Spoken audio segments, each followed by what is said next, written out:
3 weeks ago today, if you would have told me that RCB would be qualifying for the playoffs of this year's IPL, despite being a die-hard RCB fan, I would have probably laughed at you.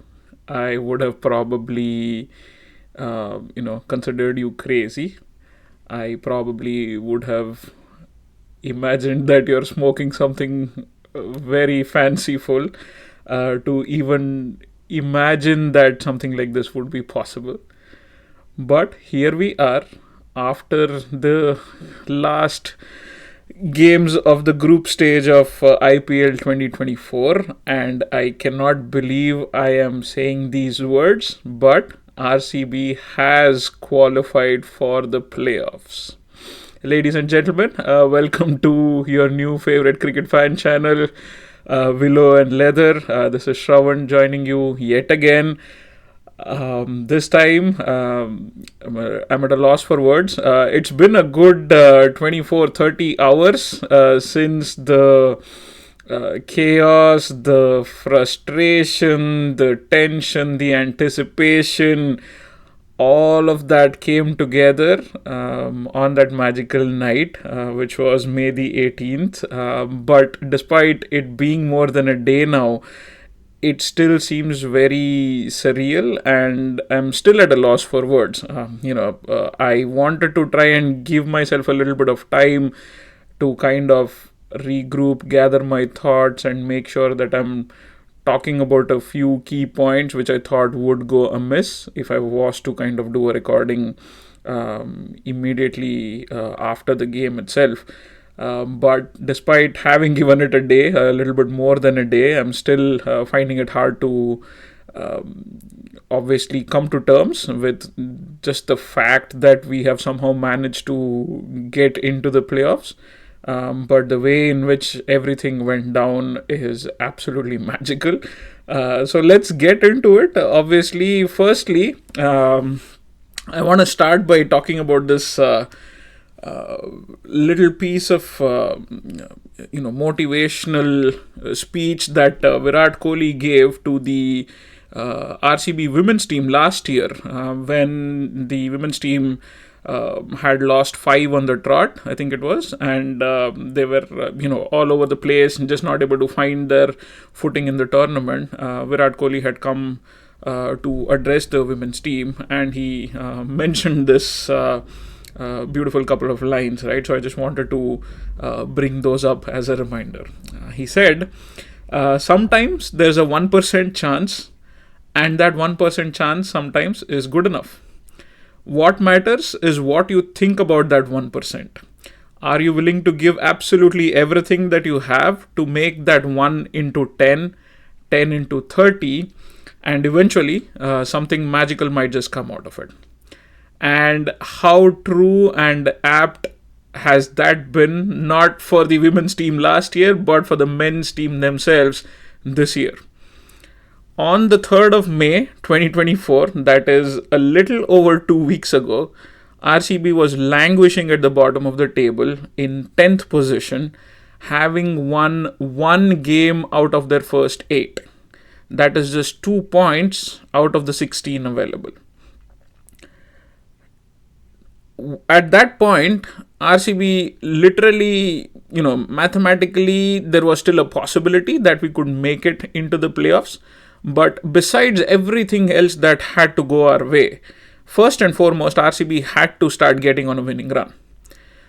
And the couple of games before that, I think, is when RCB finally started showing some character, right? I think it was the 6th game of the season for RCB, or rather the 7th game of the season for RCB, which was at home against Sunrisers Hyderabad.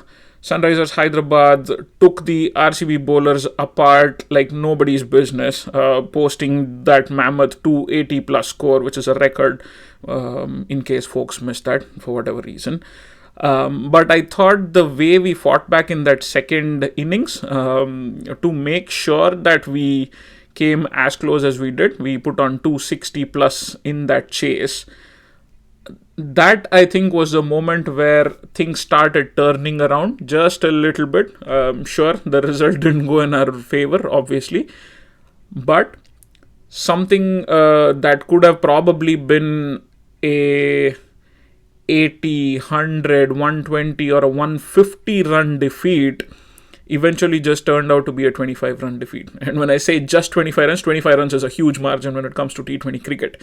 But given the magnitude of the runs that were put on by the opposition, the fact that we were able to bring that chase as close as we did to 260 plus, I think that probably kickstarted some sort of a spark in the team, right? Before that, obviously, there were like questions about the bowling, questions about the batting, and the team was pretty much all over the place. But that performance, I think, especially gave a lot of confidence to the batting unit, which was absolutely crucial. And then what we saw after that was the 8th match, which was against Kolkata Knight Riders at Eden Gardens, where we came oh so close and lost the game by one single run. But again, that was the game where our bowling wasn't up to the mark. We conceded 220 plus runs, but we put on a hell of a chase, and I think the fortunes kind of started turning from there a little bit. Even if not the fortunes necessarily, the approach and the mindset, the attitude of the team started changing from that game onwards. Yes, that was a defeat as well. And for the longest of time, even leading up to this last game, I firmly felt that one run loss would come back to haunt us big time, and that would probably be the difference between us making it to the playoffs versus missing out. But ever since those two games, some sort of a switch flipped in the team's approach, in the team's mindset overall, and things just started falling in place. And at that point, on the 3rd of May, mathematically, it was actually a 1% chance for RCB to qualify. And now, lo and behold, just as Kohli had mentioned it a year ago, I guess, all the team could do was try and take that 1% and give it everything to see if we could change that 1% to a 5%, to a 10%, to a 20%. And that's what the team kept doing. Match after match, game after game, over after over, ball after ball, the team just kept getting better and better. I mean, the kind of depths that the team was at, after the first 8 games, it requires immense character, immense positive mindset and approach to even think of, mounting a charge for the top 4. And I'm sure when the turnaround started, I'm sure that a lot of the players probably weren't even dreaming of trying to finish in the top 4, right? I think at that point, it was more about playing for the pride of the team, playing for the fans, playing for the franchise, which was good enough, right? At least, whatever gets you going, whatever kind of motivates you to try and put in a solid performance, I think you have to go with it. And I thought it was an absolutely crucial turnaround in the mindset and the approach with which, especially in the batting, that the team started, attacking from ball 1, every single batter contributing across different games, key players coming in, both with bat and ball, just playing those handy cameos.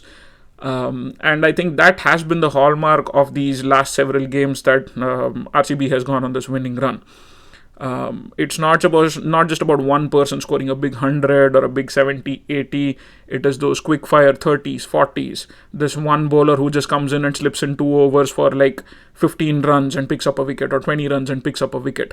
Those are the kind of contributions that have added together and helped pull results out of the bag for RCB. Right? Now, with those performances, obviously, it still needed a lot of things to go our way. And I don't know, sometimes it just feels like, it's kind of written in the stars that this had to happen, because there were so many permutations and combinations that needed to go in RCB's favor. In addition to the fact that RCB had to win 6 of their last 6 games. All RCB could do was just, continue winning one game at a time, putting together a performance one after the other, and performing as well as they did, with some thumping wins along the way to help boost their net run rate. I think at that point when they were one win out of 8 games, their run rate was at minus 1.03. To bounce back from there to plus zero point 0.4 something over the next 6 games is absolutely fantastic. And that really shows the attitude and the grit and determination of the team, right?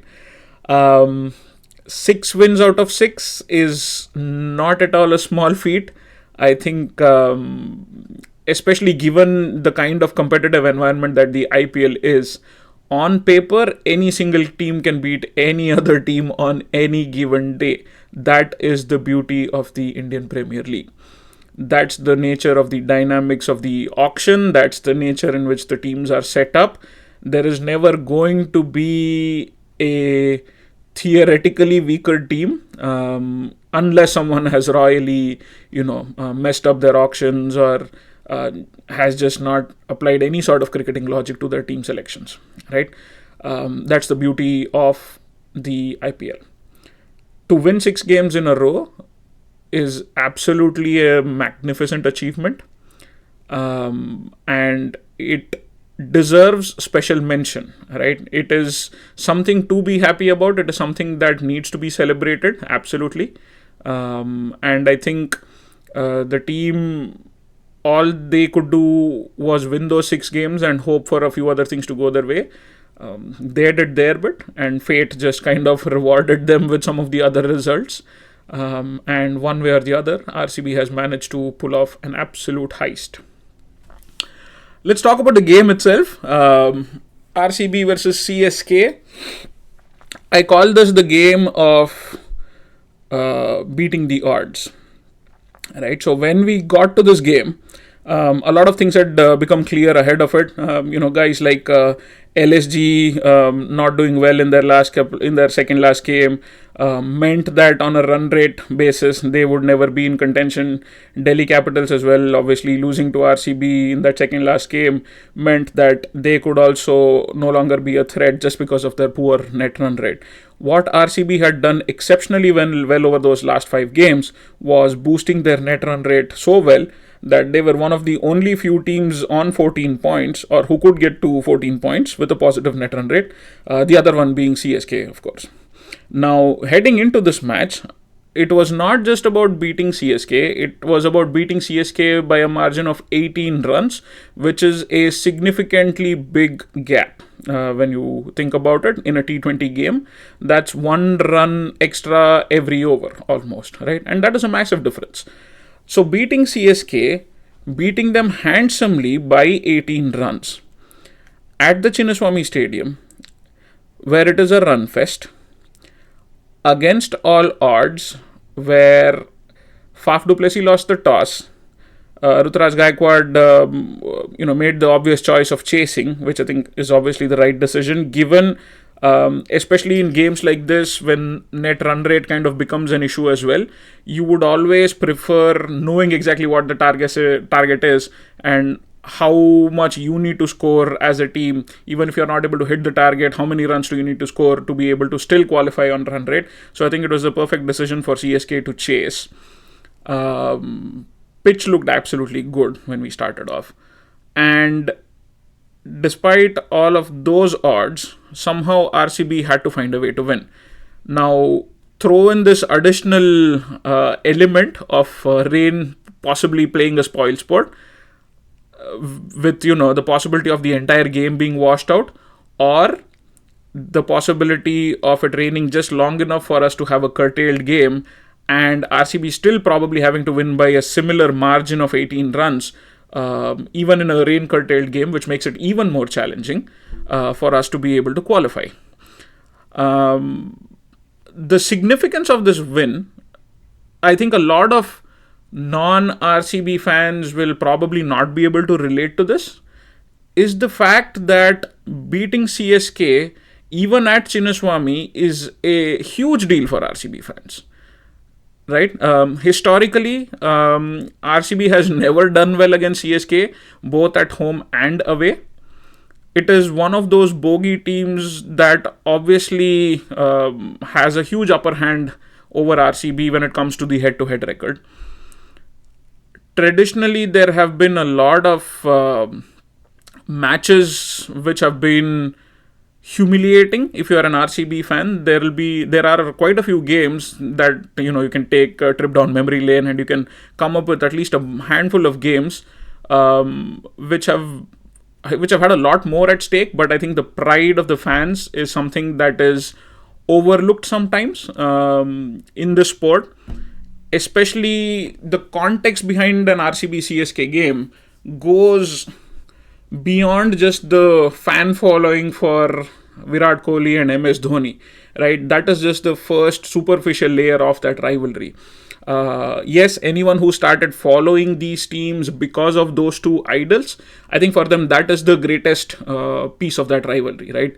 RCB versus CSK means Kohli versus Dhoni. For some of us who are ardent RCB fans or ardent CSK fans, originally from Bengaluru or Chennai or Karnataka and Tamil Nadu, there is that undercurrent of tensions that run between the two states as well, which one way or the other, always, sport has a very unique way of bringing out those rivalries in a healthy way, for the most part. At least for the most part of it, I think the fans have always been very respectful of each other. Typically, I don't see any sour incidents of fans disrespecting fans of the other teams and groups, etc. Obviously, there'll be those online trolls and meme generators who will create all sorts of controversial things. But besides that, I think there is still a genuine level of respect for fans of each franchise towards one another. But a lot of people fail to realize the value and the magnitude of that RCB CSK game.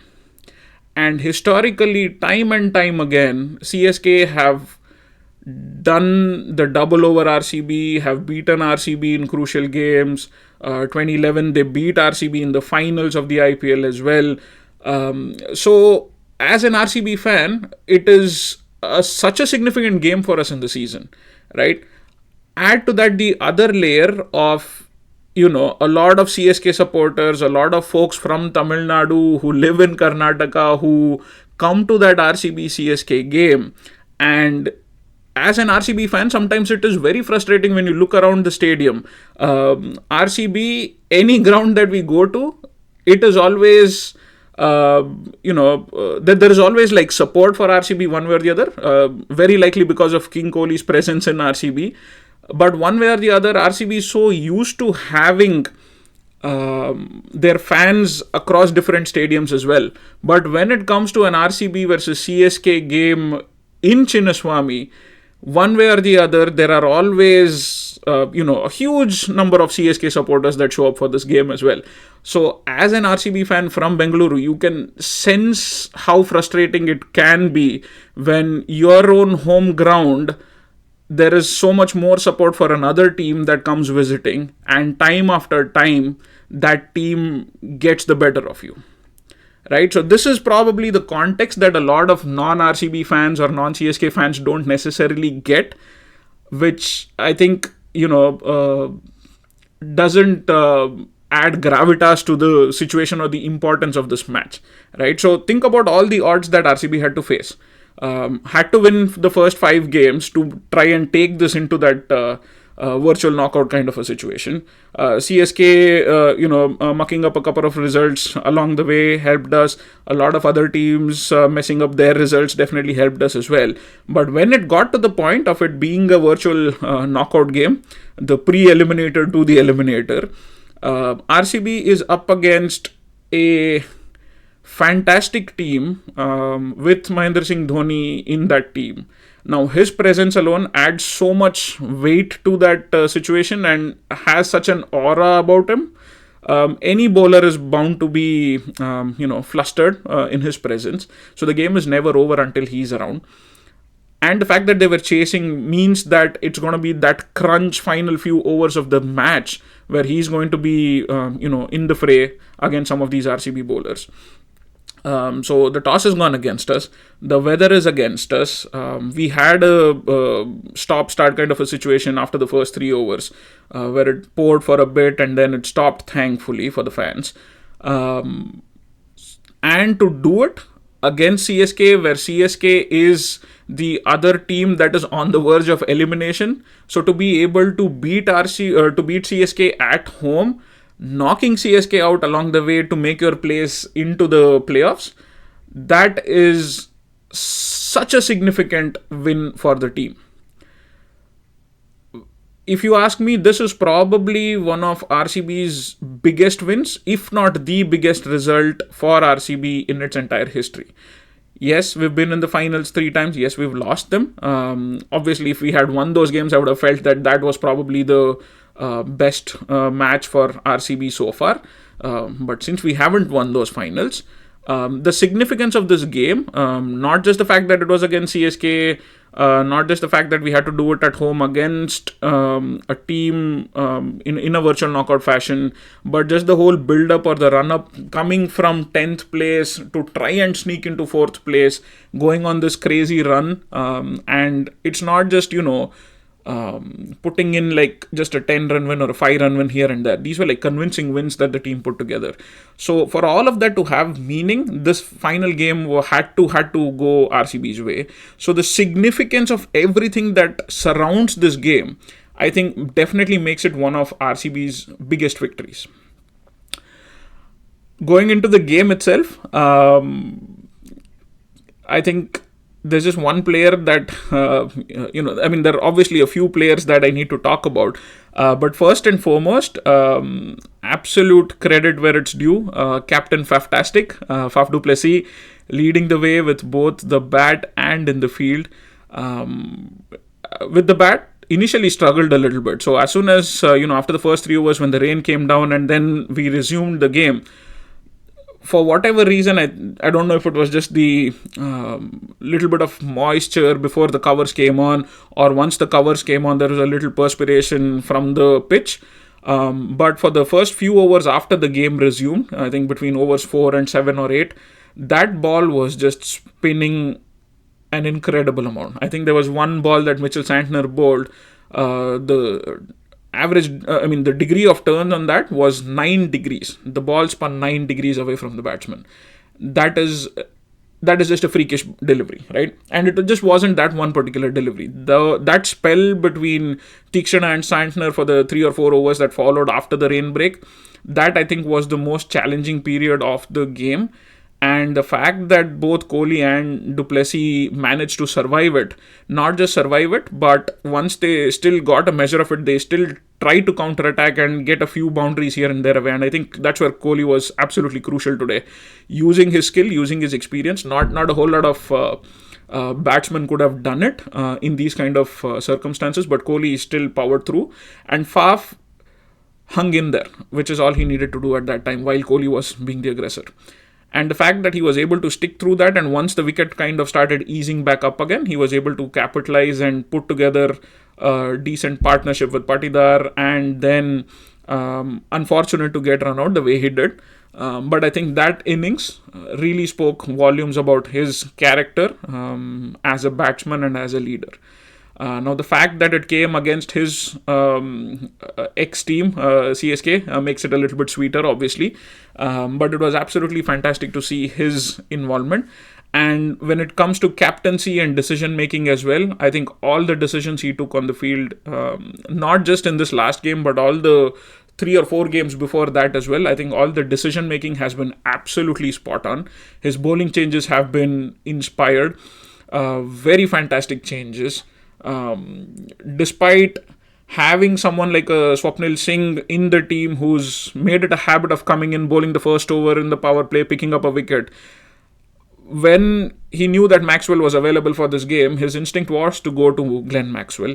And again, it might look like a very loose ball that Gaikwad just failed to put away, the very first ball that he played. But you need to notice the degree of turn on that ball, which is what I think surprised Gaikwad as well. And while he was trying to play that cross-batted shot, instead of hitting the middle of the bat, it kind of hit closer towards the label of the bat, which took it to the fielder directly, right? So there was that degree of turn. Yes, there is a little bit of luck obviously involved in some of these dismissals, as always is the case. But I think some of those decisions that Faf du Plessis made were absolutely crucial, critical, and fantastic. Not to mention that absolute blinder of a catch that he took to dismiss Mitchell Santner. It was in many ways symbolic of RCB pretty much catching the last ticket to the playoffs. Him just plucking the ball out of thin air. The guy is 39 years old.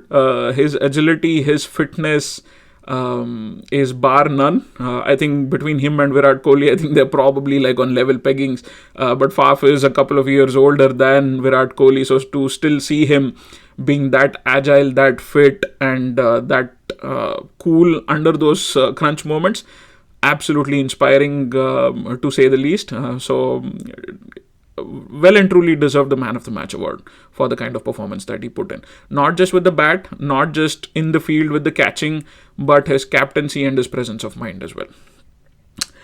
Let's also take a couple of minutes to talk about that man, Yash Dayal. So much scrutiny, so much flack that he received, obviously after the horror show last year when he went for 5 sixes off of Rinku Singh's bat. But even at the beginning of this season, when the RCB bowling unit as a whole wasn't doing too well, Yash Dayal, I think, was one of the few people who still kept doing consistently well. I wouldn't say he lit the stage on fire, obviously, but he was the one who looked very likely to pick up a wicket in the power play in those first 3 or 4 games that RCB was playing. Was unfortunate not to pick up a few wickets up front in the initial part of the tournament. But the fact that he kept persisting and kept going, tuning out that outside noise, all the trolling and everything else, just goes to show the kind of mindset that he has. It is not easy to bounce back after a horror show like last season, but it just goes to show the kind of elite mentality that this guy has built as well, focusing on his skills, focusing on his strengths, focusing on what his team wants from him in those crucial moments, and tuning everything else out. It is not easy, and to bowl that kind of a clutch final over against an in-form MS Dhoni and an on-song Ravindra Jadeja, absolutely fantastic performance. As Faf rightly said, he probably deserved the Man of the Match award just for that one single last over as well. Incredible performance from Yash Dayal, especially after the first ball went for such a massive boundary. 17 needed of the last over. First ball, he bowls an absolute horror delivery, full toss on the hips, and Dhoni being Dhoni just does what he does best. Absolutely cracks it out of the park. 110 meter six, the biggest six of the tournament. And all of a sudden, you're seeing 11 runs from 5 balls. Dhoni on one end, Ravindra Jadeja on another end. Both have scored 20-30 runs each. Should have been possible for them, right? 8 times out of 10, you would back the two of them to finish the chase from there. But as for fortune would have it, that ball disappears out of the park. In comes a new replacement ball, which is hopefully a little bit drier. That possibly, gives Yash Dayal the confidence to bowl that back of the hand slower delivery. Just does enough to outfox Dhoni in that shot that he was trying to hit over square leg. Instead of catching the middle of the bat, it just hits a little lower on the bat, the toe end of the bat, and that was enough. Credit to Swapnil Singh for staying so cool and calm and taking that catch in that crunch moment. And then for Yash Dayal to follow up with those next 4 deliveries. Absolute beast mentality. And I think he deserves all the credit that he gets for this game. Hopefully, heading into the future years, I mean, obviously, I'm sure, showing this kind of a mindset, he will have many more big days ahead of him. But at least for now, I hope that this is the over and this is the performance that he gets remembered for instead of those 5 6s from last season. So yeah, well done Yash Dayal. Absolute gem of a performance in a must-win game for RCB. So well done. Also wanted to do a quick mention for the two Aussies in the team, Cameron Green and Glenn Maxwell, both putting in a fantastic all-round performance again. Just goes to show that elite Australian mentality when it comes to knockout games as well. Cameron Green has made it a habit of doing this over the last few games. Slips under the radar when it comes to the batting, just scores a quick fire 20, 30, 40, holds one end up towards the end, while some of these other finishers like DK etc. can come and do their bits towards the end. But he has been absolutely pivotal to RCB putting up some big scores over the last several games. Comes in with the ball again yesterday. Ball slips in 2 quiet overs, relatively quiet overs. I mean, 18 runs still, but that is still under the par rate, and picks up a crucial wicket as well.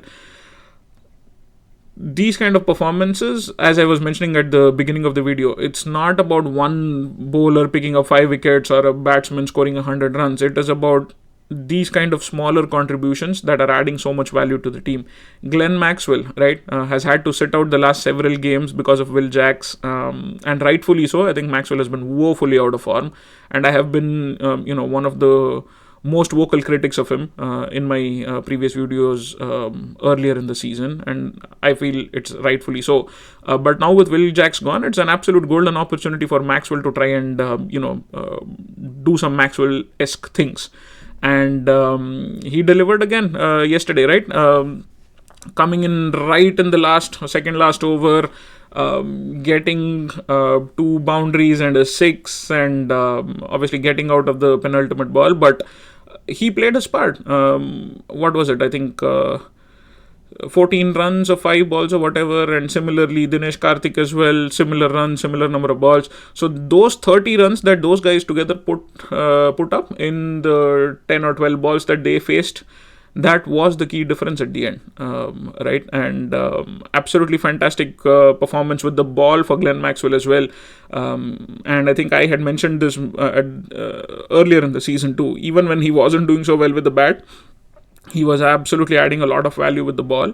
And for him to be able to pick up that 1 wicket, and not just that, but keep someone like Shivam Dubey quiet in those middle overs, who's known for his big hitting against spin, and to walk away with figures of 1 for 25 and 4 overs in that kind of a high scoring game, absolutely fantastic. Again, the two Aussies showing their elite mindset in a must-win game as well.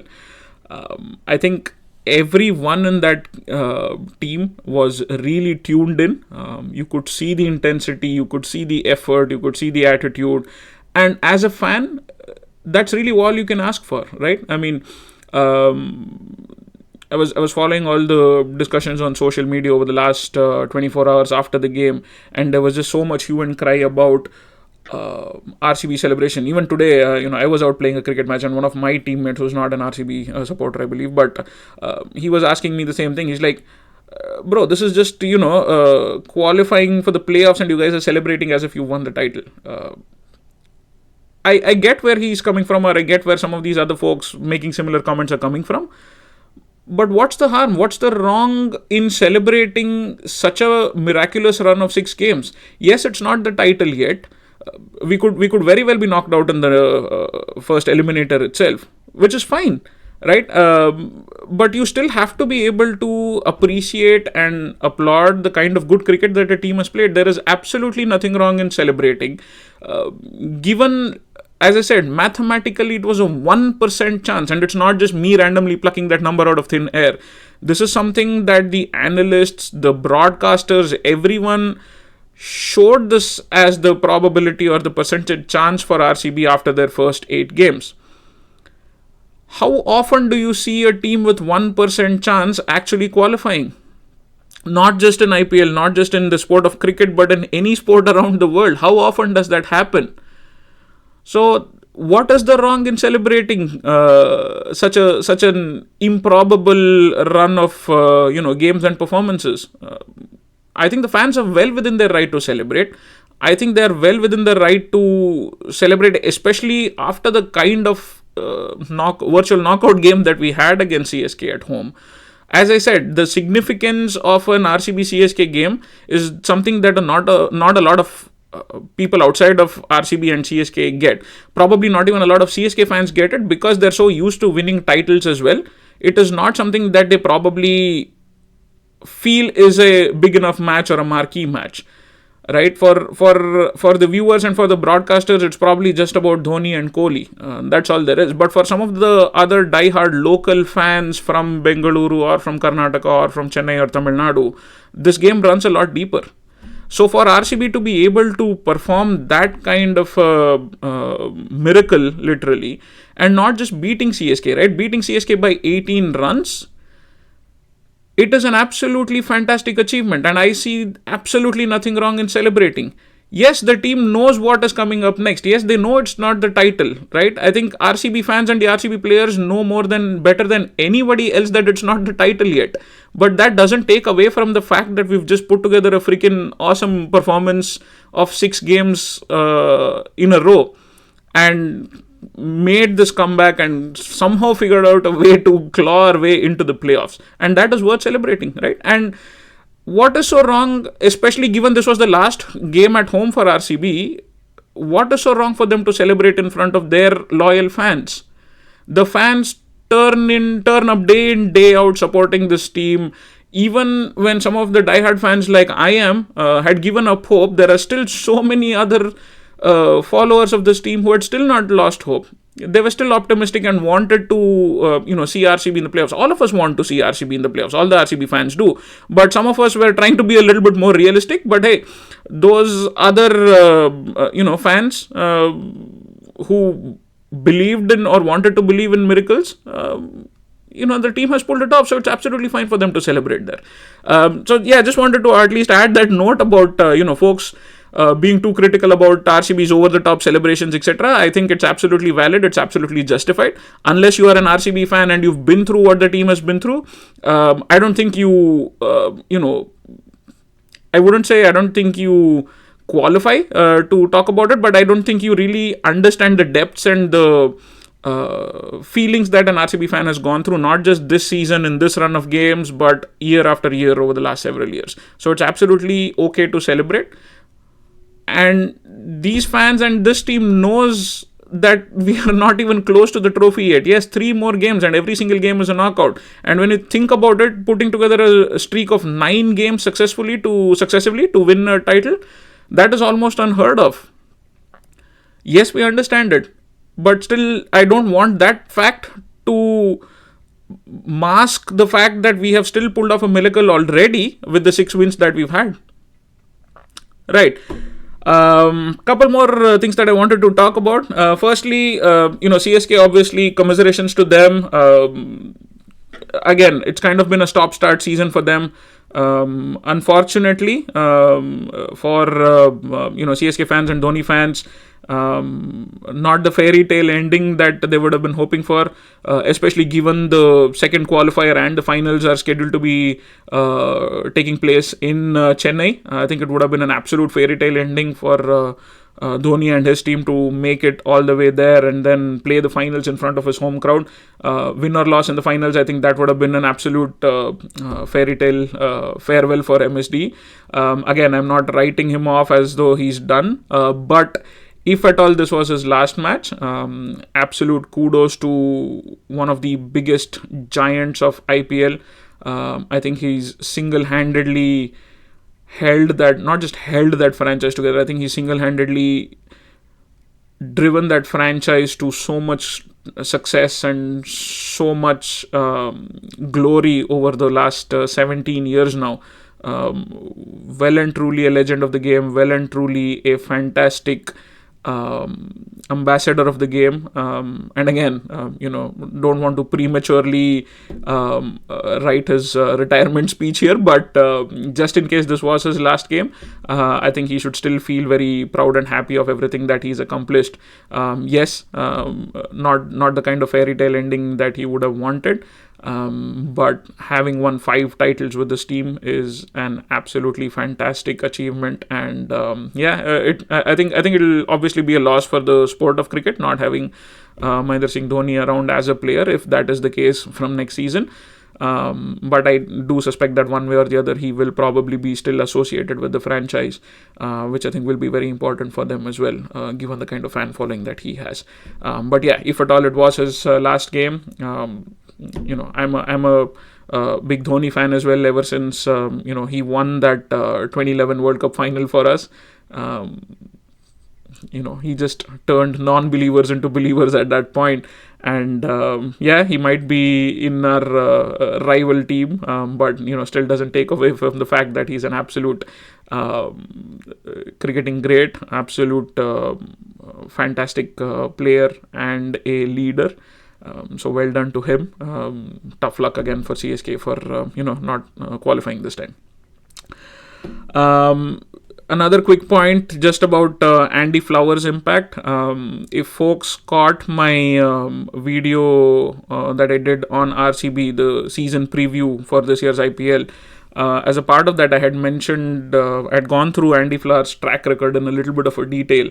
But this guy has basically coached different teams across so many T20 leagues, and across the 12 or 13 tournaments / teams that he's coached in, he has not failed to qualify for the playoffs in any single tournament, and that stat is absolutely mind-blowing for me. Especially, given the kind of season and the start that RCB had, I pretty much thought that record was going to be broken, but somehow the team has found a way to pull everything together again, and the man's done it again. Another team that he's coached has made it to the playoffs. Unfortunately, he doesn't have a great track record when it comes to winning titles. I think he has 3 wins and 5 or 7 losses. I can't really recollect exactly in the finals or in the playoffs. So he's won only 3 titles, I think. But the fact that he can consistently get a team to the playoffs speaks immense volumes about the way he's able to go to different teams, understand their culture, bring in his own culture, and the kind of style of cricket that the team needs to play, understanding the strengths and weaknesses of each team, and enabling the team to come together and put out their best performances. With RCB this season, it definitely took him a little longer. The first run of 6 or 8 games wasn't the best for him, and the leadership team. They were chopping and changing, trying to figure out what the best combination is. Having bought some of the more expensive overseas players, they wanted to try them as their fast bowling options. And then when things didn't really work out, then they were open to trying out more domestic Indian pacers in the lineup and relying on all 4 overseas batsmen / all-rounders at that point. So they've had to do a lot of chopping and changing to really try and come up with that winning combination. But once they have found it, man oh man, has it clicked in place. Just a quick shout out to Andy Flower for what he's done, along with Faf du Plessis and the rest of the leadership group in that camp as well. I think those kind of cover all the important highlights from the game itself, but also what turns out to be a fantastic campaign eventually for RCB. But again, 3 more games left to go if you're looking at it from a title winning standpoint. It's not going to be easy, obviously, right? I mean, we're going to be facing the 3 best teams of the league, and we have to beat all 3 of them to win a title, which is going to be hard. But first up, it's going to be the eliminator, Rajasthan Royals versus RCB, 3rd versus 4th, happening in Ahmedabad on Wednesday. This game should be a lot of fun too. RR has looked like a shadow of itself from the first half of the season to now, losing their last 4 games, I think, continuously, and then today's game getting washed off as well. Didn't really help their chances to push for the top 2 spot. But I think Josh Butler's loss will be a big one for Rajasthan Royals.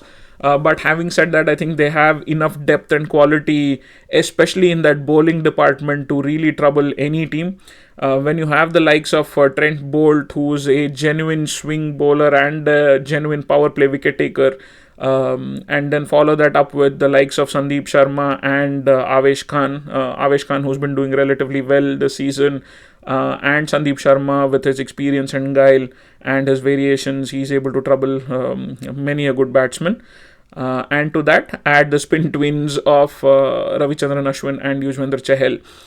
That bowling attack screams of class, quality, and experience. Besides Avesh Khan, the other four bowlers there have so much experience under their belt, and these are the kind of games where that experience will come to the front. On the flip side, RCB obviously coming on the back of these massive, massive victories, and the last one obviously will be something that they will be hoping to take forward, and that win against CSK to seal their spot in the top four could be the exact catalyst that they need to really push them, to really kick into top gear and then try and make a push for that title. But as I said, one game at a time. So the first game is going to be RCB versus RR. And the day before that, obviously, will be the first qualifier, Kolkata Knight Riders versus Sunrisers Hyderabad. That will be an exciting contest as well. Both these games happening in Ahmedabad, and then the action shifts to Chennai for the second qualifier and the finals. So lots at stake, obviously. As an RCB fan, as I started off this video, right, I'm just stunned, happy, surprised, ecstatic, over the moon with the fairy tale comeback that we've done it. But I think there's still a long way to go for this to well and truly become a magical season that a lot of people could potentially be talking about for years and decades to come. I think the next three games are going to be equally important. Title winning teams are the ones that everyone remembers, coming oh so close again, making it to the playoffs or making it to the finals and then losing. Yeah, it's a fantastic achievement, absolutely, and I will celebrate every single victory along the way. But the legacy that you build by winning titles, I think nothing else can replace it. As an RCB fan, definitely well and truly hoping that we can, now that we are in the playoffs, not in the most ideal position, having to play the eliminator first, but it is a playoff spot nonetheless. We have a shot at at the title, and we just have to grab it with both hands. And there is no reason why this team cannot do it, especially if they continue playing in the same format that we have done over the last 6 games. Every single game over the last 6 games has been a virtual knockout for us.